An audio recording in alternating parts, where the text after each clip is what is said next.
Good morning, class. Okay, and please kindly stand up and pick up the pieces of papers under your chairs and kindly also arrange your chairs properly. And Miss Mondigo, please lead the prayer, please. Amen. So may I request the secretary to please check the attendance. Okay, thank you. So, before we start our new lesson in this morning, I prepare an activity that related to our previous lesson. So I have 20 flashcards here and I need 20 volunteers to perform this activity. And you will pick one flashcard and form a group according to what have written in the flashcard here. And I think 2 minutes is enough to perform the task. Okay. Okay, class, let us check your answer.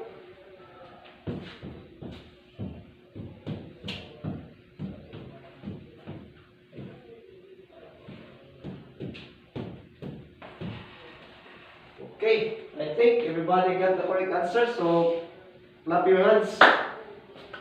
And let's see. Okay, before we proceed to our formal discussions, I prepare an activity which is entitled Translate Me. So you see the picture? So for those who got the correct answer, will receive an extra points. In this picture, this is related to traffic and road signs.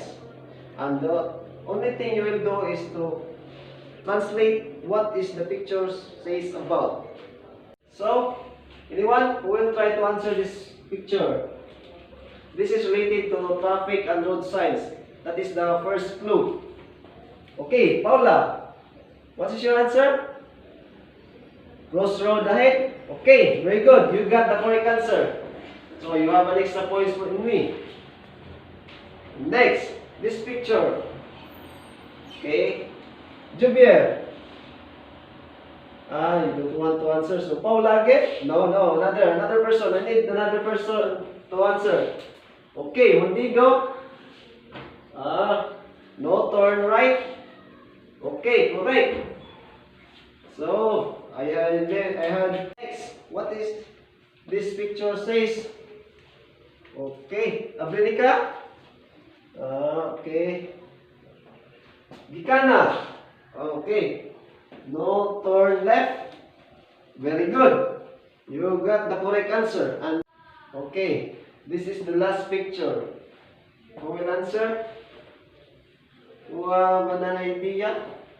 Okay, Paulino. No parking. Very good. You got the correct answer. This means no parking. Okay, thank you. And then we'll proceed to our formal discussion. And my question is, who has an idea about our topic today? Who has an idea? Please raise your hands. Paulino? Okay. Who has another idea? Please raise your hands. Don't be shy. Okay. Raven? Okay, very good. Our topic today is all about translating verbal phrases into mathematical expressions and vice versa. And our goal in this morning is to differentiate mathematical expressions from verbal phrases and then translate mathematical expressions into verbal phrases and vice versa. And lastly, we will appreciate the importance of using symbols. Okay, let's proceed. In translating verbal phrases into mathematical expressions, we should remember the 4 basic operations in mathematics: multiplication, addition, subtraction, and division. In multiplication, we should remember the word times, products of, multiplied by, and in addition, more than, sum of, and plus. For subtraction, minus, difference, less than. And lastly, in division, quotient, divided by, and group. So, like for example, the product of 2 and 3. The root word is the product. So, it implies multiplication. So, when we translate it into mathematical expressions, the answer is 2 times 3. Stop. Okay, the next example is the sum of a number and 7. So, if there is a word, number, or a variables, we should use a letters from the alphabet. So, the answer of this example is x plus 7. Okay, that's the answer. So, okay, let's have an activity. I have here an envelope. I want you to divide into 4 groups. So, let's count off. Okay, in every group, we will receive 2 envelopes. In this envelope, it contains verbal phrases and another set of mathematical expressions. So, your task is you will match the verbal phrases into mathematical expressions, and there is one left mathematical expressions that there is no match in verbal phrases, so you need to translate it into verbal phrases. So, do you get me? Okay, so let's start. I'll give you 30 minutes to do the activity and the presentation will follow. Okay, let's start. Stop. Go. Okay, time's up. And count 1 to 5. I want everybody to go back to their respective chairs. 1, 2, 3, 4, 5. So group 1 will first present, and 2, 3, and 4 will follow. And I want you to choose one representative to present in front. So, okay, thank you very much, group 1. And my question is, how did you come up with your answers? Okay, very good. Please clap your hands for group 1. And group 2. What are your difficulties in translating verbal phrases into mathematical expressions?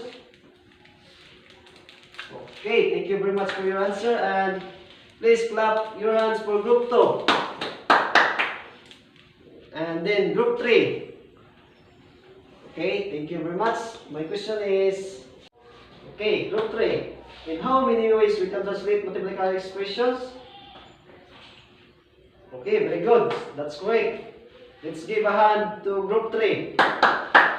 Okay, thank you so much for your participation in this activity. And next is, okay, I have a question for everybody. What is the difference between mathematical expressions and verbal phrases? Okay, anyone? Raven, you have an idea?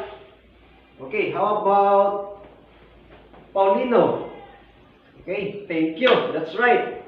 Mathematical expressions uses words, symbols, and numbers, while verbal phrases uses words. So that's the difference of mathematical expressions and verbal phrases. And the next question is, how to translate verbal phrases and mathematical expressions and vice versa. So, please raise your hands to answer. Anyone who will answer the questions? Okay, Leah. Okay, that's right. In translating verbal phrases, we should remember the 4 basic operations in mathematics: multiplication, addition, subtraction, and division.